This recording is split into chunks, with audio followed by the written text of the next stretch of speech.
oligarki bukan menguasai Indonesia lewat ekonomi saja, tapi menguasai politik dan mengambil alih rakyat, tanah rakyat. Itu yang terjadi. Itu yang sedang terjadi sekarang. Jadi saya katakan, Indonesia kemungkinan besar akan bubar apabila oligarki ini tidak ditahan untuk mengambil alih tanah-tanah di seluruh Indonesia. Dan saya bisa menduga kalau pertemuan hari ini tidak terjadi, kemungkinan Indonesia segera bubar. Seperti perkira Pak Prabowo 2030. Tapi karena ada pertemuan hari ini, maka insya Allah Indonesia tidak bubar. Saya ingin menyatakan, Jepang dan Belanda menjajah Indonesia itu tidak pernah ingin menguasai tanah. Yang dikuasai adalah rakyat dan mengambil hasilnya. Dan raja-rajanya juga. Oligarki bukan menguasai Indonesia lewat ekonomi saja, tapi menguasai politik dan mengambil alih rakyat, tanah rakyat. Itu yang terjadi. Itu yang sedang terjadi sekarang. Jadi saya katakan, Indonesia kemungkinan besar akan bubar apabila oligarki ini tidak ditahan untuk mengambil alih tanah-tanah di seluruh Indonesia. Itu saya katakan seluruh Indonesia. Nah, jadi sekarang kita semua ini muncul sebagai pahlawan untuk menyelamatkan Indonesia dari perampokan penggusuran rakyat oleh kaum oligarki. Oligarki sekarang sudah betul-betul menguasai politik. Setelah dia kuat dulu, kita kenal Orde Baru Jimbaran. Jimbaran itu kalau dikumpulkan Pak Harto itu ditanya, apa sumbanganmu? Sekarang kelompok Jimbaran baru ini yang oligar, kalau datang itu apa yang mau diambil? Itu perbedaannya. Lihat pada saat dikumpulkan di IKN, kan langsung menyatakan saya mau 190 tahun. Langsung menyatakan, hei investor semua saya mau ambil alih loh IKN. Jadi itu perbedaannya, pengusaha dulu adalah ditanya oleh Pak Harto, apa yang kami bisa sumbang Pak? Dia menanyakan. Sekarang meminta aku mau ambil ini. Nah, dan diambil ke tanah, bukan kekuasaan. Dulu mereka berbisnis itu hanya di ekonomi, dagang, industri. Sehingga muncullah industri banyak sehingga menampung tenaga kerja. Sekarang yang diambil adalah tanah. Tanah itu milik rakyat, milik negara. Itu perbedaannya. Dan ini harus dihentikan. Ini harus dihentikan. Karena negara ini akan bubar. Nah, terima kasih Pak Ferry Yulianto. Zainuddin. Karena ini calon orang akan berkuasa. Jadi hari ini kita akan titipkan semua harapan kita agar negara Indonesia tidak bubar. Saya ingin menyatakan,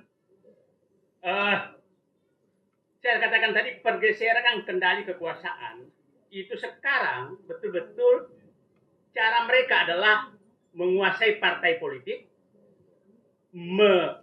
mengendalikan partai politik untuk menentukan calon yang dia inginkan, mulai presiden, gubernur,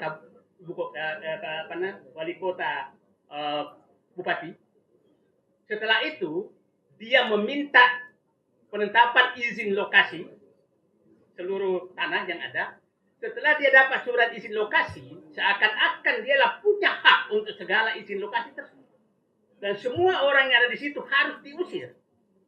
Itu yang terjadi sekarang. Setelah itu harus diusir, maka seluruh aparat, seluruh preman, seluruh apapun harus bertindak atas keinginan dia. Saya kasih contoh. Bayangkan Pak, di ruangan ini ada korban PIK 2, tapi saya nggak usah tunjukkan siapa orangnya. Bayangkan di PIK 2 itu banyak sekali orang karena tidak mau menjual tanahnya, maka dia dipidana. Ada yang dipidana, coba bayangkan supaya publik paham. Jadi pemerintah daerah membuat seakan-akan portal di tanahnya orang. Setelah itu malam-malam dia bongkar sendiri portalnya, dan orang ini tidak mau jual tanahnya. Setelah itu dianggap bahwa merusak fasilitas umum. Padahal dia sendiri yang bikin, aparat daerah sendiri. Setelah itu, suami istri masukkan penjara. Setelah dalam penjara, anaknya ditekan, anaknya bikin perdamaian dengan pengembang. Setelah setuju dijual, maka langsung malamnya dikeluarkan. Pidana loh bisa dikeluarkan oleh. Itu kasus saja. Ada lagi kasus, saudaranya dibujuk, terus dipenjarakan saudaranya, dengan alasan pemalsuan surat, dengan saksi bahwa ini memang saya palsukan. Setelah itu, bernegosiasi dengan aparat, kemudian lepas lagi pidana pemalsuan, tapi bisa dilepaskan oleh komando dari oligark. Bayangkan kalau perdata masih masuk akal, ini pidana. Jadi dirancang pidana untuk menangkap orang agar mau bernegosiasi melepaskan tanah. Dan itu puluhan yang terjadi seperti itu. Nah, akhirnya semua jadi ketakutan. Nah, itulah yang terjadi di lapangan. Kalau rakyat kecil gampang, ditakut-takutin aja tiap hari. Ditakut-takuti tiap hari, maka dia akan melepaskan tanahnya. Coba bayangkan pulau Panjang yang dekat Cilegon itu saya dapat informasi kemarin sudah jual 10.000, 25.000 per meter, sudah habis juga. Jadi hampir semua pantai utara Tangerang ini sudah habis. Dan itu terjadi di seluruh Indonesia. Dan semua ketakutan. Jadi saya berharap bahwa nanti Pak Ferry, ini saya senang sekali mendapatkan pernyataan Presiden terpilih kemarin, menyatakan saya mau mati di atas kebenaran, membela kepentingan rakyat dan keadilan. Itu kata-kata yang menurut saya sangat pegang. Sehingga saya jawab di Twitter saya, Pak Presiden terpilih yang terhormat, apakah kita tanda kutip bisa mati bersama di dua tempat, yaitu PSN PIK 2 dan Rempang. Itu kita mati bersama di situ. Nah, saya ingin cerita apa yang terjadi sebenarnya 3 hal ini supaya kita paham bagaimana terstrukturnya membubarkan Indonesia lewat oligarki menguasai tanah. Itu sangat terstruktur. Kita lihat di PSN Rempang. Rempang itu bulan Juli 2023 itu MOU antara Cina dengan Indonesia oleh Bahlil di depan Presiden Jokowi di Cina. Bulan Agustus, Airlangga Hartarto, Menko Perekonomian, kenapa saya perlu sebutkan nama ini? Agar mereka juga menanggung dosa, jangan enak-enak aja, jangan Jokowi semua gitu loh. Nah, jadi untuk seleksi kabinet aja lah, untuk PR juga. Jadi jangan orang-orang seperti ini juga masuk kabinet lah. Nah, Juli, Airlangga Hartarto menetapkan Rempang sebagai PSN. 1 bulan. Tidak ada evaluasi apapun. Bahlil mengumumkan 28 September Rempang harus kosong. Bayangkan dalam waktu 1 bulan. Ini pekerjaan siapa? Ya kan, Pak? Nah, dalam sebulan semua. PSN PIK 2 itu diumumkan uju-uju 2 hari setelah pengumuman kemenangan Prabowo dan Papa. Nah, ini menurut saya ini adalah jebakan. Apa urusannya? Saya udah kelilingi semua tuh PIK 2, PSN PIK 2. Saya paham betul. Alasannya yang selalu yang dipakai ini Menteri Pariwisata. Rempang kan Eco City juga kan? Ini juga Eco City. Apa hubungannya Eco City dengan ini semua? BSD juga Eco City. Ini bungkus apa ini Eco City? Ya kan? Nah, kita lihat sana.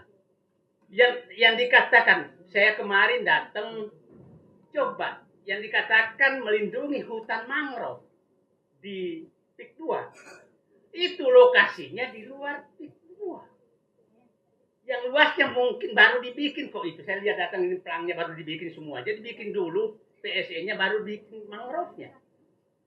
Itu paling ya 10 hektar dari ratusan ribu hektar. Nah, terus ini dijadikan alasan untuk menjadikan PSNP tua. Nah, ini, nah, sekarang coba kita bayangkan di Rempang, alasannya kan rakyat harus diusir karena tidak memiliki surat. Padahal dia tinggal sebelum Indonesia merdeka. Tapi mengundang Cina yang nggak punya surat, nggak ada sejarah nenek moyangnya di situ untuk datang mengambil tanah rakyat Indonesia dan diberi surat. Ini menurut saya Belanda aja nggak begitu dulu, jadi lebih sadis dari Belanda. Nah, ini saya ingin menggugah rakyat, masuk akal nggak? Orang yang tinggal nenek moyangnya belum Indonesia merdeka, dengan alasan tidak punya surat, maka harus diusir karena ada orang Cina mau datang untuk menggusur mereka. Terus kalau kita diam semua, tidak ada yang berteriak, nanti di pada masar aku tunjuk mukanya yang diam.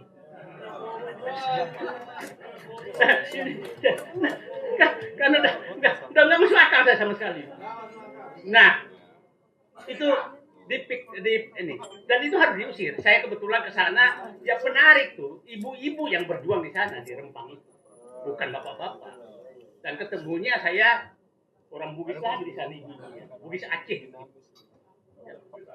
Bugis Aceh. Nah, sekarang kita masuk ke IKN. IKN, coba bayangkan tanah dikasih kepada investor yang mau datang, yang foto-foto banyak itu, dikasih 190 tahun. Dan mengusir rakyat hanya diganti rugi 6.700 per meter. Ya. Terus yang tidak punya surat dikasih hanya hak pakai 10 tahun. Ini logika mana? Investor dari negara mana tuh antah berantah nggak jelas, kau kasih 190 tahun, rakyatmu kau usir. Ini logika mana? Masihkah kita percaya bahwa yang memberikan kebijakan itu memang pemerintah Indonesia? Masihkah kita percaya? Itu bukan. Itu betul-betul otaknya udah. Nah, itulah pentingnya juga pilih pemimpin tuh yang ada daya juangnya lah. Yang punya otak, punya hati. Itu. Nah, enggak, saya juga dulu dukung. Ditipu, ya, korban juga. Nah, oke.